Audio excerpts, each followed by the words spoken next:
La vidéo va commencer après ce très court générique.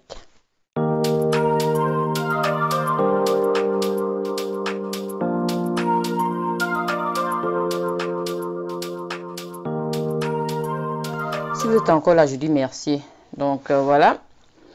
Avant de commencer, j'aimerais bien que vous sachiez que ce que j'ai accompli ici, d'autres l'ont accompli ailleurs. Alors, si tu m'écoutes aujourd'hui, tu n'as pas besoin d'être forcément au Canada pour faire ce que j'ai fait. Moi, j'étais ce genre de personne-là qui voulait voyager et qui voulait arriver au Canada avant de commencer la vie. C'était une grosse erreur que je n'aimerais pas que vous fassiez. Donc, commencez votre vie, vivez comme si le Canada n'existait pas, vivez comme si ailleurs n'existait pas, comme s'il n'y avait que votre petit monde dans lequel vous êtes. Donc, le Canada, c'est vrai pour moi, a été un déclic parce que ce que j'ai essayé ailleurs, ça n'a pas autant bien marché qu'ici. Ça a été le déclic, que ce soit la succession d'idées, une succession de réussites et tout. Ça l'a été, et je souhaite à toutes les personnes qui arrivent au Canada actuellement, qui sont déjà au Canada et qui sont ailleurs aussi. J'espère que vous aurez ce même déclic que moi et que vous allez vous battre pour accomplir de grandes choses, quoi. Donc, c'est un peu ce genre de personne que j'étais. Je ne veux surtout pas que vous soyez comme ça. Donc, on apprend chaque jour. J'ai appris et j'aimerais le transmettre. Voici les 10 réalisations que j'ai accomplies au Canada en 3 ans. La première, qu'est-ce que j'ai accompli en premier? La première, c'était bébé numéro 1. Quand je suis arrivée au Canada, je suis arrivée en juin 2017. Et en juin 2017, voilà, oui, juin 2017, en juillet 2017, j'étais déjà enceinte. Donc, ça n'a pas traîné, quoi. C'était vraiment mon premier accomplissement parce que c'était un désir, c'était mon premier bébé, mon premier enfant, quelque chose que je voulais tellement. Donc, je me suis dit, ok, ça c'est une bénédiction, quelque chose que j'ai cherché et je n'ai pas eu aussi facilement avec la personne que je voulais. C'était compliqué.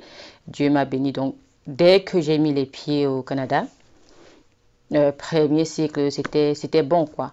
J'ai pas eu à trop chercher. Ça, c'était le premier accomplissement et je suis en suis reconnaissante. Je remercie le Très-Haut chaque fois pour cela, pour ce beau petit bijou, ce beau petit cadeau qu'il m'a fait, parce que je parle de moi. En deuxième, c'était mon boulot parce que 3 ou 4 mois après être arrivé, pardon, j'ai trouvé mon premier boulot dans le domaine de la logistique, où j'ai travaillé en tant que coordinateur logistique. Pourtant, mon bagage linguistique, donc ma connaissance en anglais n'était pas encore ça. J'avais de la peine à m'exprimer en anglais. C'est vrai que c'est la même peine, mais c'était encore plus grave avant. Mais j'ai eu la chance de pouvoir trouver un emploi de coordonnateur logistique pas mal payé. Ce qui est très difficile parce que vous savez bien, si vous m'écoutez assez souvent, la concurrence professionnelle est très rude à Toronto, mais j'ai quand même pu me frayer un chemin et j'ai trouvé un boulot. Ça, c'était waouh, je n'en revenais pas, c'était juste une succession de belles choses. Ça, c'est le numéro 2 qui s'est produit 3 mois après que je sois arrivée au Canada. En troisième position, de ce que j'ai pu réaliser, c'était 6 à 7 mois après que je sois arrivée au Canada. C'était l'achat de ma première maison. Donc, puisque j'avais déjà loué assis du côté de la Belgique, je suis arrivée, j'ai essayé avec l'arrivée du bébé, vivre dans un studio, c'était pas simplement pas possible, je voulais pas. Et j'ai pesé le pour et le contre de la location. Je me suis rendu compte que être propriétaire était 1000 fois mieux. Alors, je me suis dit, ok, j'ai un travail, j'ai un boulot, j'aurai un bébé. Pourquoi pas, il faut une maison. Il faut viser loin, quoi. Et c'est comme ça, voilà, les démarches ont commencé, la recherche de la maison et tout. L'achat de la maison a totalement changé ma vie. Ça, parce qu'il a fallu que je déménage dans une autre ville. Voilà. Donc, j'ai acheté la maison et puis j'ai appris ce que c'était être propriétaire ici au Canada. C'est pas facile, honnêtement. C'est pas facile parce que c'est différent de quand on est locataire. Il y a des choses qu'on ne sait pas, mais bon, Je suis très fière d'avoir accompli cela parce que en 6 mois seulement, j'ai pu avoir déjà une maison. Donc ça s'annonce bien. Ça, c'était le troisième point. Le quatrième point, c'était la création de ma première entreprise. Oui, j'ai fait pas mal de choses. J'ai créé une entreprise de nettoyage. Alors, puisque si vous avez vu l'une de mes dernières vidéos de cette semaine, je parlais du congé de maternité. Donc, je ne voulais pas rester sans rien faire. Étant en congé de maternité, je me suis dit, ok, il y a le business du nettoyage au Canada, ça paye énormément. Alors, pourquoi ne pas lancer une entreprise où je vais offrir des services de nettoyage? Je pourrais recruter des personnes qui sont intéressées. Donc, j'ai lancé l'entreprise, j'ai eu quelques contrats, mais ça s'est mal passé parce que je ne suis pas tombée toujours sur de bonnes personnes. Et débaucher des contrats était difficile. Le contrat que j'ai eu, un gros contrat, j'ai été arnaquée. Et je suis toujours à la recherche de la dame en question. Donc, j'ai saisi le ministère du Travail et ça n'a pas donné. Du coup, ça m'a un peu, voilà, découragée. Je me suis dit, ok, c'est peut-être pas ce que je dois faire.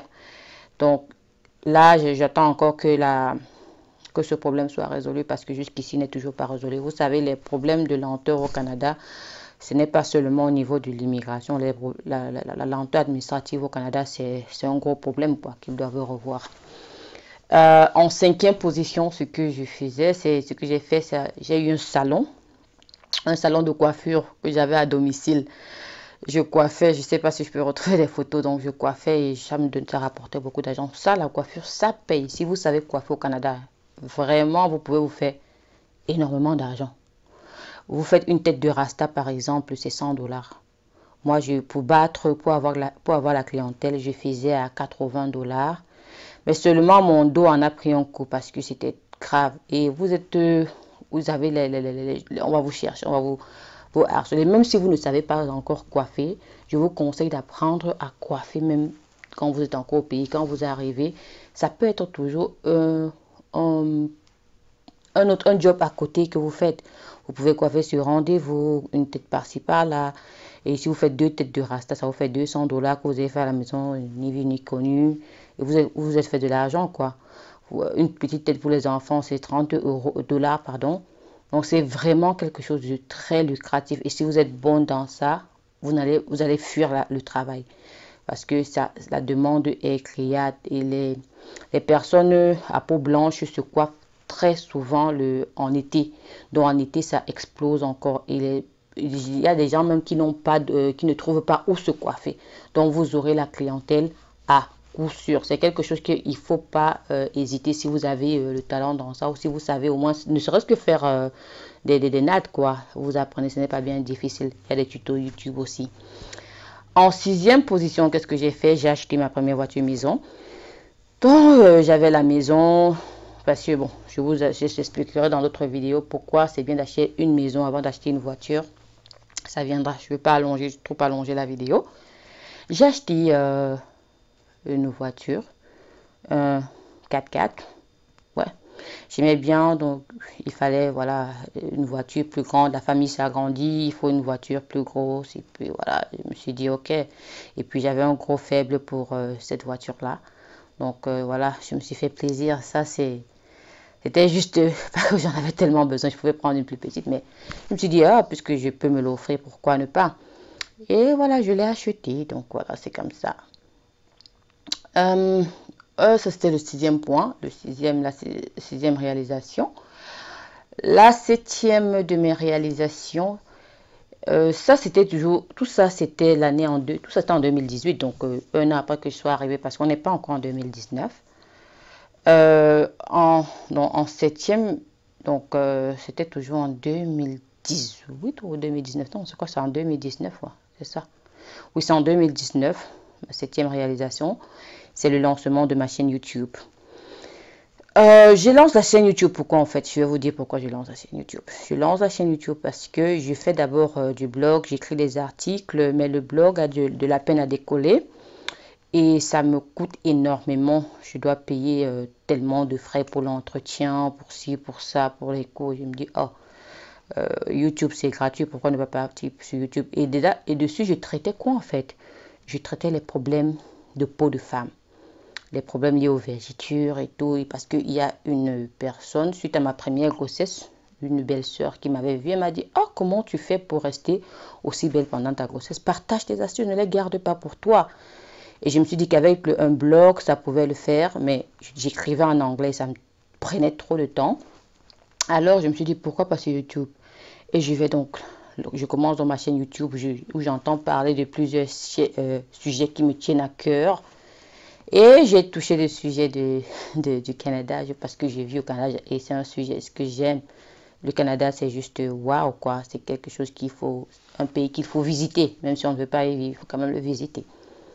Et voilà, je me suis retrouvée avec vous et c'est un grand plaisir. C'est une de mes plus grandes réalisations. J'ai commencé en janvier, je vais dire 2019, oui. C'était la première et jusqu'ici le voyage s'annonce pas mal. Et je vous en remercie parce que ce succès, je le dois à toute ma communauté et à ceux qui en ont toute ma communauté. Je vous remercie parce que c'est vous qui faites de moi Vicky Chanel. Je vous remercie. C'est juste waouh, c'est bientôt la fin d'année, je vais bientôt faire le bilan et le bilan s'annonce encore positif une fois de plus. Et je le souhaite pour vous. Le 8e point, qu'est-ce que j'ai fait Quelle est ma 8e réalisation? Ma 8e réalisation, c'est j'obtiens ma licence pour être conseiller financière. Et voilà, j'abandonne tout. J'ai dit, ok, voilà, je vais me concentrer parce que j'ai compris en fait le système canadien. Il faut comprendre l'argent. Si tu ne comprends pas l'argent, tu vas le dépenser à chaque fois. Tu vas te retrouver avec des dettes. Des dettes, c'est quelque chose que je dois en parler, que j'ai prévu d'ailleurs en parler. Ça viendra dans d'autres vidéos.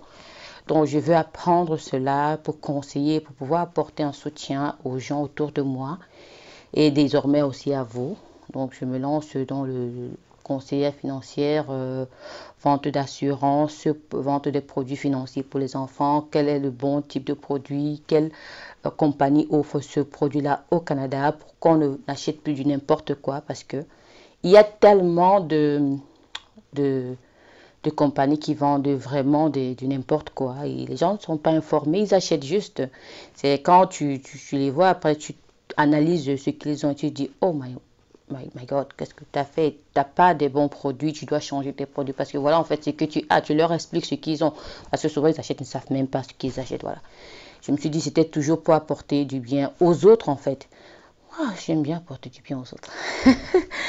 C'était ça, ma 8e réalisation. Et ça, je l'ai passé aussi, voilà. Donc, j'ai aussi ça dans mon bagage. En 9e position, donc, je me lance dans le business en ligne. Online business. Je me lance dans ça. Je crois que j'en ai parlé dans une de mes vidéos. Et lors d'une interview que j'ai faite dans le cadre de Canadian Success Story, où j'interviewais le millionnaire Falcon. Si vous n'avez pas encore vu la vidéo, je vous mettrai la vidéo en lien. D'ailleurs, voici le livre de Falcon Missier. Je vous ai déjà mis le lien, je crois, dans les autres de la description et tout. Ce livre, c'est un très bon livre. Voilà, Falcon Missier. Je pense que vous l'avez vu. Dans le livre, il traite de la vie de rêve. Brise tes chaînes et deviens millionnaire libre parce que c'est ce qu'il a fait. Je ne vais pas reparler de sa vie ici. On a longuement discuté dans une interview qui est disponible dans la bibliothèque. D'ailleurs, je mettrai le lien dans la description si vous ne l'avez pas encore regardé. Ce livre est très très intéressant. Je n'ai pas encore fini, mais honnêtement, c'est un petit bijou. Si vous ne l'avez pas encore acheté, c'est à tort. Achetez le livre. Je vous mettrai le lien dans la barre de description et voilà, ça pourra changer votre vie, ça pourra vous guider où que vous soyez. Il donne aussi des formations, je mettrai les liens et vous pourrez avoir des réductions, voilà, par ce lien-là. Donc ça, c'était pour Falcon. Il parle du business en ligne, il parle des astuces, comment on peut faire du business, comment est-ce il est parti de zéro pour devenir millionnaire, quoi. Et puis, moi, je n'ai pas honte d'imiter le bon exemple. Donc, j'essaie de suivre les pas de tous ceux qui sont devant moi, qui sont millionnaires. Parce que bien sûr, bien évidemment, je veux devenir aussi millionnaire. Qui sait, millionnaire en dollars, pas millionnaire en francs CFA. Voilà, c'est ça. Donc ça, c'était mon accomplissement 9. Je fais le online business. Si vous avez besoin de savoir, d'être côté sur le online business que je fais, bien sûr, je me ferai un plaisir de le partager avec vous. Vous n'avez qu'à me contacter par mes réseaux personnels et me dire que c'est pour ça que vous venez, s'il vous plaît. Et je me ferai un plaisir de vous apporter la formation, l'éclairage et ci et ça, donc vous guider là-dessus parce que là, mon succès est aussi, je ne me plus très bien. Voilà, les résultats sont très, très positifs. Et maintenant, mon dernier accomplissement, jusqu'ici en 3 ans, parce que ça, c'était dans le cours de l'année 2020, oui. Le dernier accomplissement, c'est ce que vous savez déjà tous, c'est l'arrivée du bébé numéro 2. C'est trop bien, quoi, et ça, je le partagerai un peu avec vous.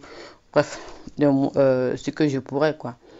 Et maintenant, parlant de mes projets, qu'est-ce que j'ai envie de faire? Maintenant, j'ai envie de devenir aussi, voilà, de passer bailleur.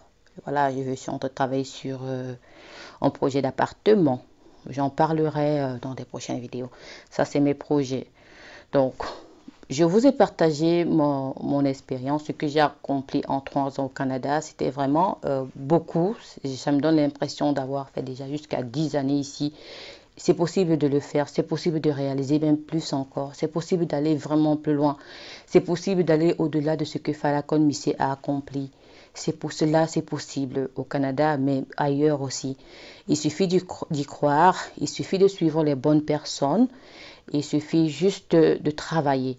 Je vous souhaite beaucoup de bonne chance et surtout, n'hésitez pas à me dire dans les commentaires qu'est-ce que vous avez accompli, quels sont vos projets, qu'est-ce que vous comptez faire, est-ce que vous avez besoin de conseils, quel que soit ce que vous voulez faire, si je peux vous aider, bien sûr, dans la mesure du possible, je vous aiderai, voilà. J'espère que vous avez aimé la vidéo, elle est quand même moyennement longue, merci de m'avoir donné de votre temps, n'hésitez pas à la partager si ça peut inspirer X personnes, même si vous avez des connaissances ici au Canada, même si vous savez des connaissances qui ont des connaissances, etc. ici au Canada. Partagez la vidéo avec elle. C'était mon expérience, mes réalisations, mes 10 réalisations en 3 ans au Canada que je voulais partager aujourd'hui avec ma communauté dans un souci de motivation et d'inspiration. C'était Vicky Kay depuis Toronto. Je vous fais plein de bisous. Bye bye.